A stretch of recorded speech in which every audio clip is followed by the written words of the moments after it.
can't grow your video views is because you suck. Why aren't you interesting enough? You aren't funny enough. Does your video quality not look good, right? Welcome to The Blueprint. And today I'm joined with my wonderful co-host, Tarek Ibrahim, the one that kind of started this all and the one who brought me on, gave me the opportunity I have today. So I think one thing to talk about a little bit for the beginning is why did we go with the name The Blueprint? In general, my favorite color is blue, but at the same time, I like blue and the company is blue. So I start with that. That's the overarching theme, how to incorporate. Now, if I couldn't incorporate it, I was okay with it. Okay, I couldn't. But we're here to give you the blueprint. But we are giving the blueprint. We are giving people for free an idea, an understanding of how to grow their business, how to actually grow on social media, how to actually grow your marketing. So we're doing that. That's what we're discussing. We're discussing Anthony's training in real time. So we're showing you how to do it. Yeah, we're going to lay the blueprint. So we are laying the blueprint. And of course, that's a great name, right? So sometimes it takes a while. Initially, when we started, it was the IGS podcast. That's why Anthony, until even 2 seconds ago, he was still going full speed ahead on it. But I was not impressed with that. I didn't feel it was original enough. I didn't think it was cool enough. I needed more. So I kept saying, what is better? What could be better? We found the secret. So we found the secret, right? Yeah. And then even 2 seconds ago before we turned the camera on, I was telling Anthony, hey, by the way, I got the idea. Yeah. And I'm a fan of democracy, so I enjoy getting people's inputs. I enjoy it. But you know, the government relations side of you. Yeah, but I still, there's still an authoritarian part of me that's like, no, this is good. Yeah. This is gold. The founder came in. You don't need anybody. This is brilliant. Yeah. Do it. And so you're watching the blueprint. You're watching the blueprint in real time. We're laying the blueprint. That's right. That's right. Absolutely. So I want to start firstly by saying,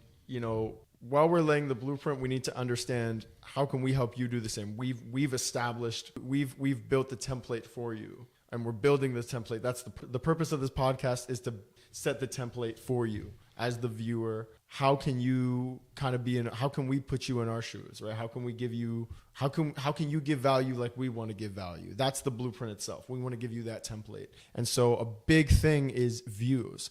You had views on we do reels. You get 1 or 2 reels that went viral, and then you're like, what happened? This like, you know, I got a haircut. It's because what happened? You know, this one video he took at the gym, it was getting like 14K maybe views, 2K views.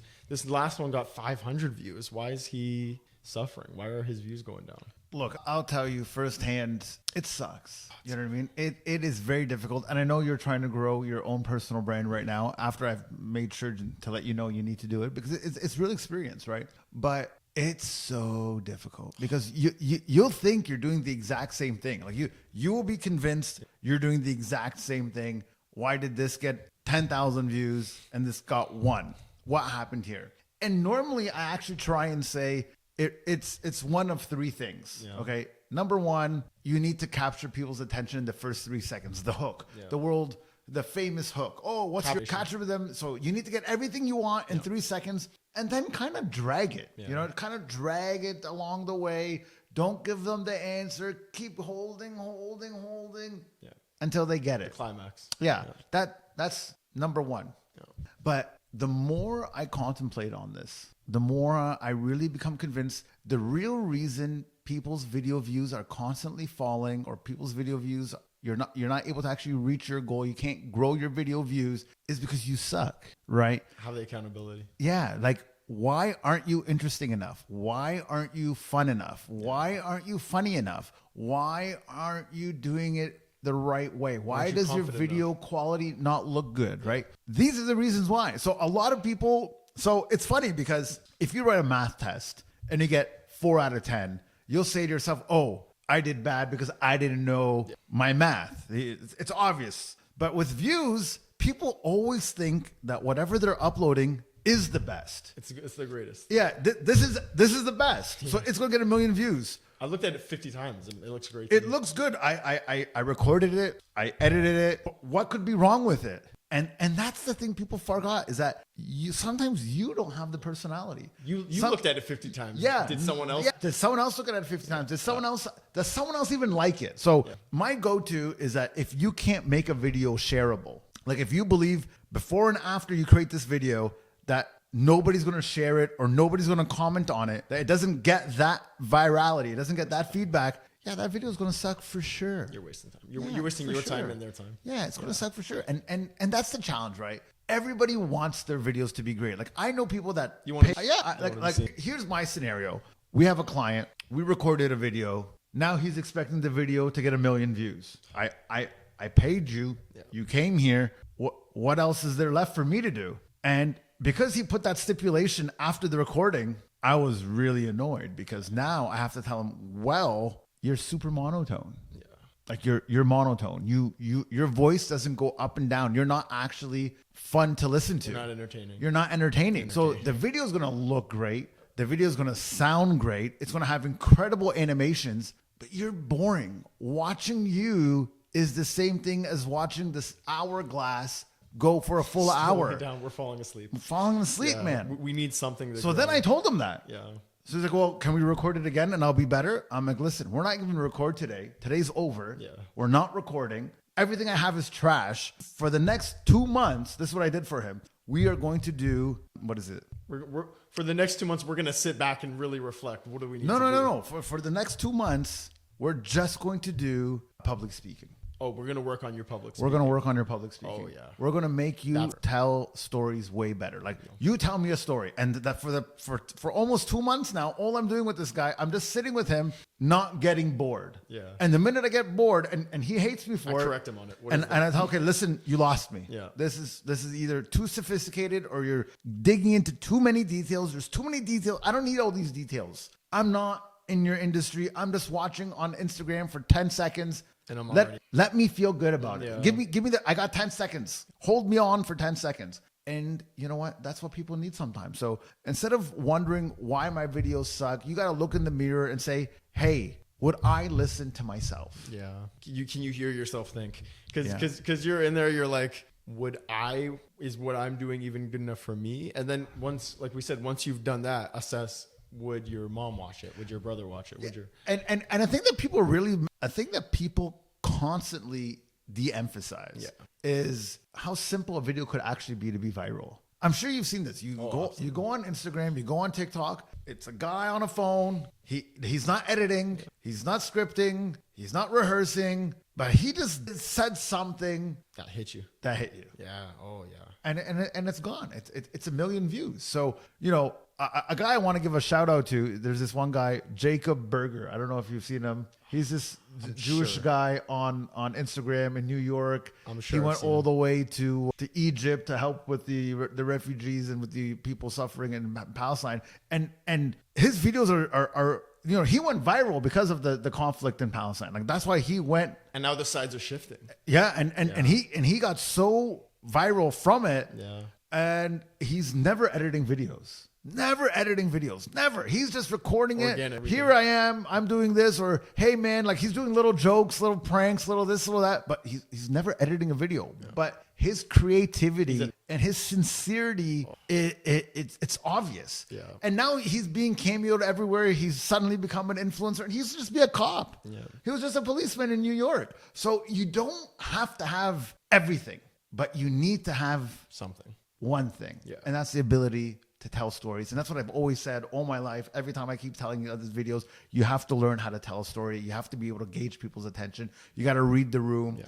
And the people that are the most successful are the people that can capture attention. Another example, I'm sure Anthony watches like Gary Vee. Gary Vee, super famous guy doing, selling wine and then selling everything else afterwards. The guy goes in a room, he'll throw some curse words out there, say a couple of things. Everyone loves him, right? Awesome. And he'll do like a 20-hour video sometimes. Like you can see his videos, it's 3 hours long, and you're just like, man, who's watching all this? But because he's interesting, because he's able to grab your attention, people will go through it. Yeah.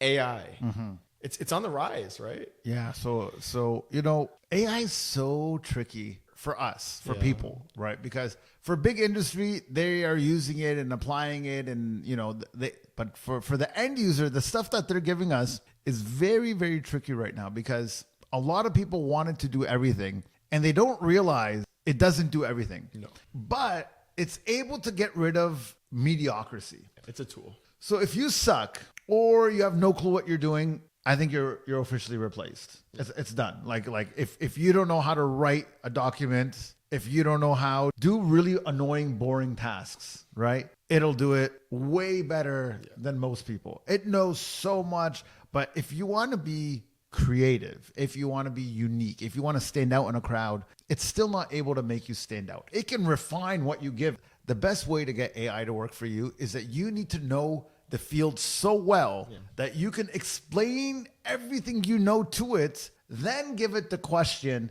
and then it'll give you an answer you actually like. So for AI to be good enough for you, it needs to know everything that you know.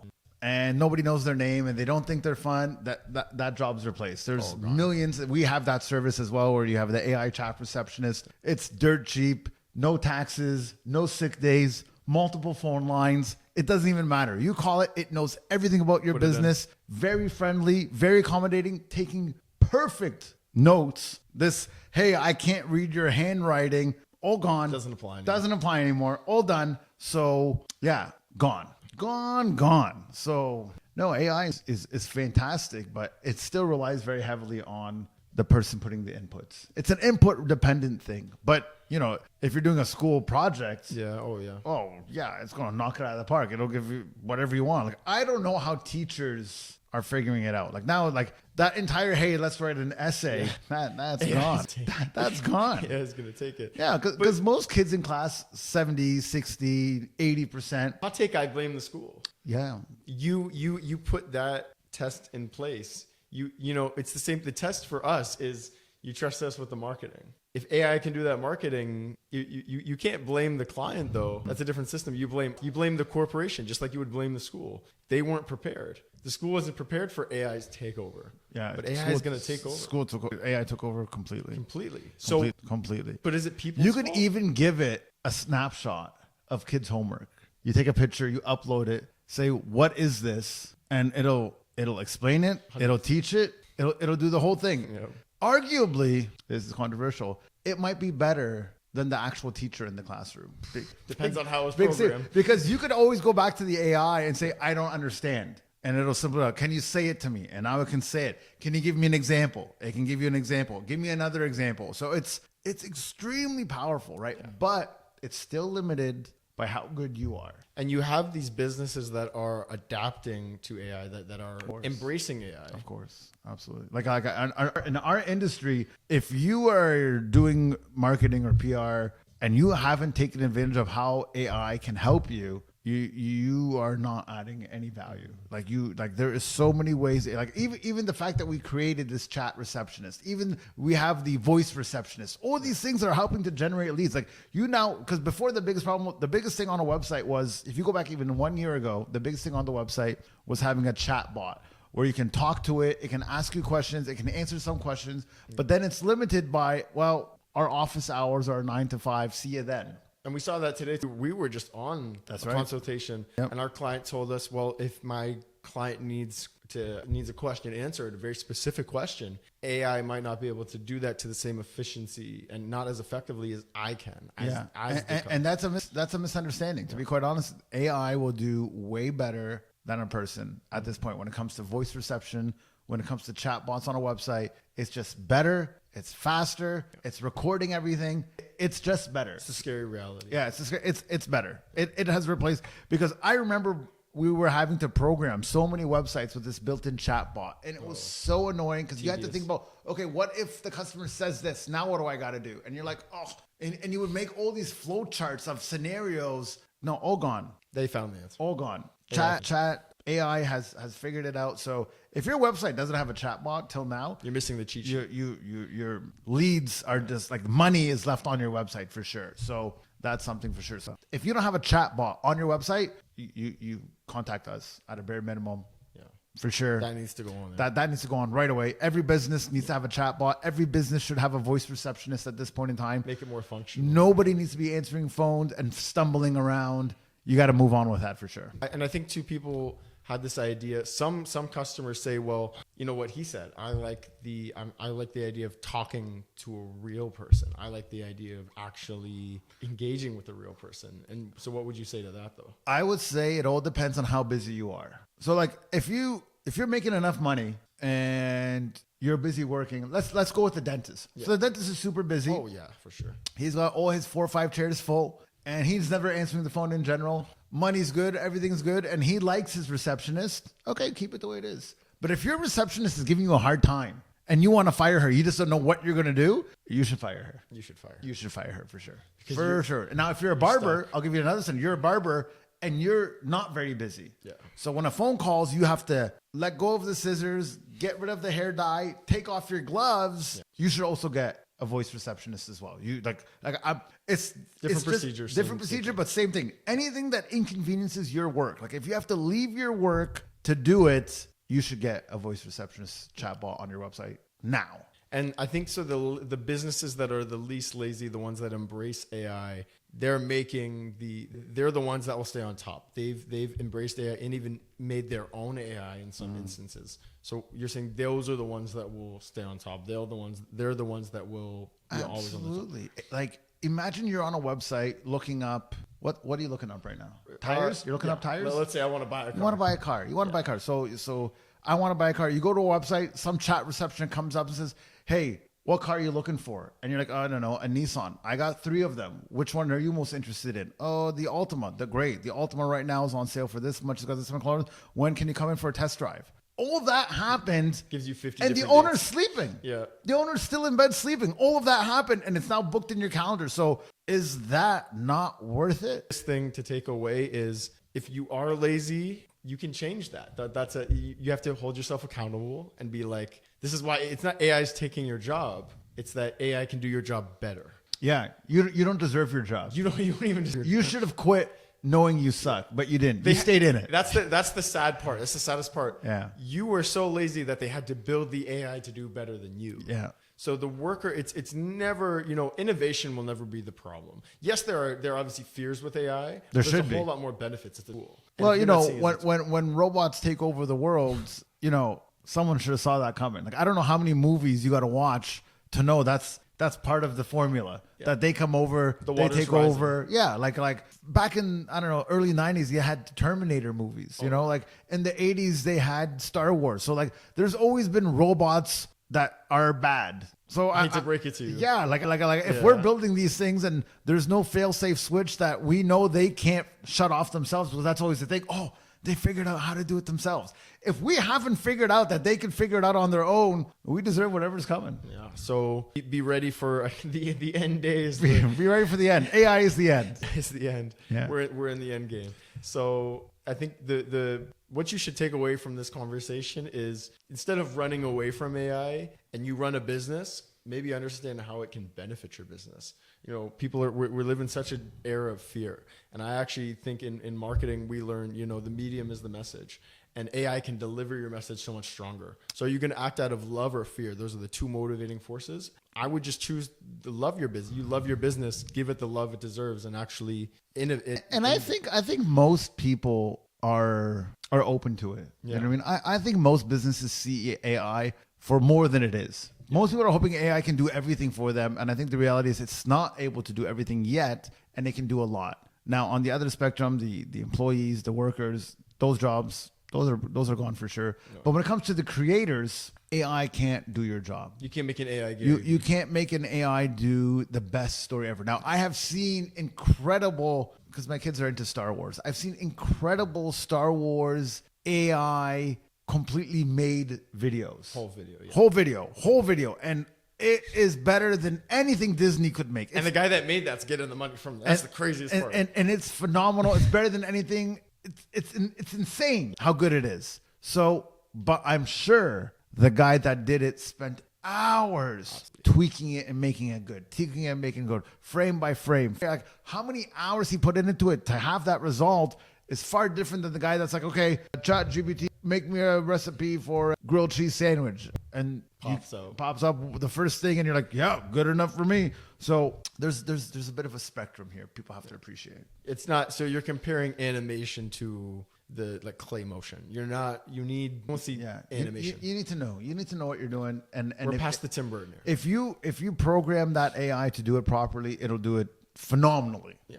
But most people, for lack of better words, don't put it that much time. So then there's a little bit of a gap on what expectations are. But for sure, AI is Just looks better. it's just incredible right now. amazing. It's amazing. It's doing amazing. It can look too real. yeah, and it's helping a lot of businesses for sure. It's helping a lot. It's helping a lot. So again, if you're the business owner, it's not to your detriment. Your employees will fear for their life. Okay, but you have to think for yourself. You have to be. It'll help. It self-aware. helps everybody in the end. It helps everybody in the end because people have to figure it out, and then maybe that job gets replaced by AI has some other option for them to do. But like you can't stop technology. Like how many times has technology, like the internet replaced the fax machine, the email replaced the fax machine, the iPhone replaced the BlackBerry, the fax replaced the typewriter. Like it's that's how it goes. You know what I mean? The car replaced the horse. The horse replaced the feet for people walking, right? So that's the world we live in, man. We sparked fire. Yeah, this is evolution. This is how it goes. So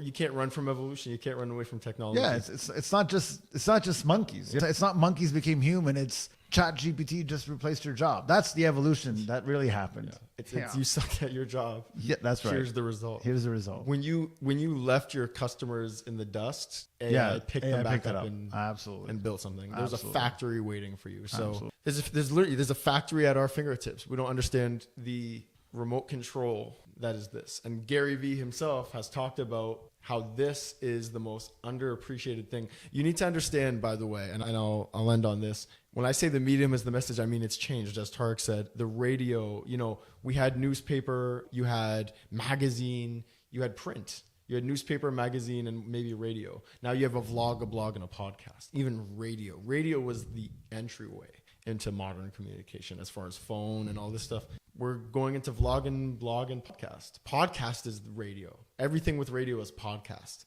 There's that innovation. Even in media, even in our game, right? It's no longer newspaper, magazine, and those are Stone Age almost now. They're disappearing by the numbers. We need to look towards what your remote control offers.